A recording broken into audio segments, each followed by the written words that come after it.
Hi everyone, it's Alex Wilson here again, accredited mental health social worker and owner of Mindful Recovery Services in Avoca Beach, New South Wales. If you haven't seen my vlogs before, welcome. I'm going to talk today about a concept called radical acceptance. And I'm actually going to split this vlog into parts because it's quite a big topic. And in this one, I'm just going to talk a little bit about what is radical acceptance and why might we want to try and accept things. Okay. Now, people use acceptance in a lot of different ways, right? And often when people say accept, they're also meaning approving of something, saying something's okay, totally letting it go, not being affected by it. Okay, that's some people's definition of acceptance. Radical acceptance is different to that. Okay, so radical acceptance is actually a skill that we intentionally practice when we're trying to accept something that feels really unacceptable to us. Yeah? Now, why would we want to do that? That sounds counterintuitive, right? Like if something's not okay, why would I be wanting to try and accept it? So, the reason being that sometimes there are things that we can't change, right? And we might have been trying to change for sometimes a very long time and it's not working. So we can't change these things and they're not going anywhere and we can't problem solve our way out of it. And what's happening is that we get more and more stressed and frustrated by trying to change what we can't change. Yeah?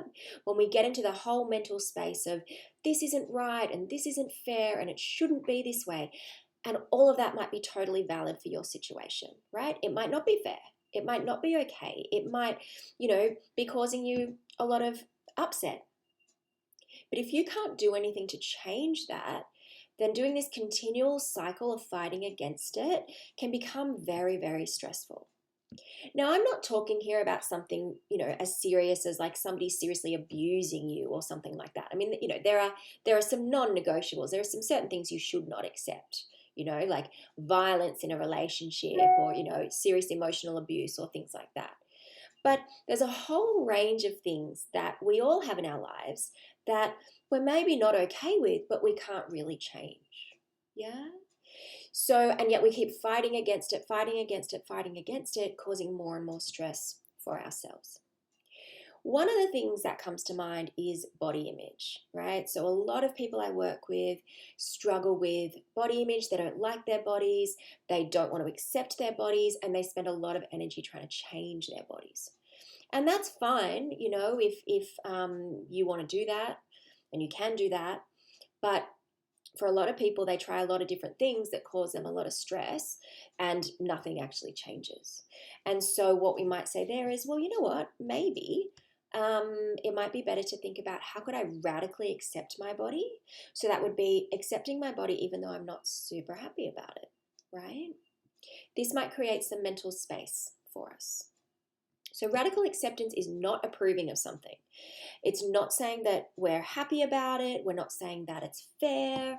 We're not saying any of that. We're just saying I'm accepting that right now this is reality and I don't have a great deal of control over it. Another example that often comes up when I talk to people about this concept is maybe the behavior of other people, right? So there might be people in your life whose behavior you feel is really unacceptable. Now, again, I'm not talking about abuse. I'm talking about, that person that has that habit that's really annoying, or, that person that's really slow at returning messages or bails on things at the last minute, right? But you want to stay friends with them. Those sort of situations, again, maybe we can say, look, I've done a lot of things to try and change this. Maybe I've spoken to them about it. Maybe I've tried different strategies, but it's not changing. So accepting reality, I can't change that person today. How might I radically accept them as they are, even though I'm not super stoked about it? Okay? All this does, if we can do this skill, all it does is free up that energy. So that energy that I've spent trying to change somebody else, I can now put elsewhere, right? But it's not like a light switch. It's not like, bing, I just accept everything, right? It's an intentional, repetitive practice. And it's a skill that we need to work on and develop if we're going to get really good at it. So in my next vlog, I'll walk through the steps on how to do that. All right, any questions, as always, drop me a line. Bye.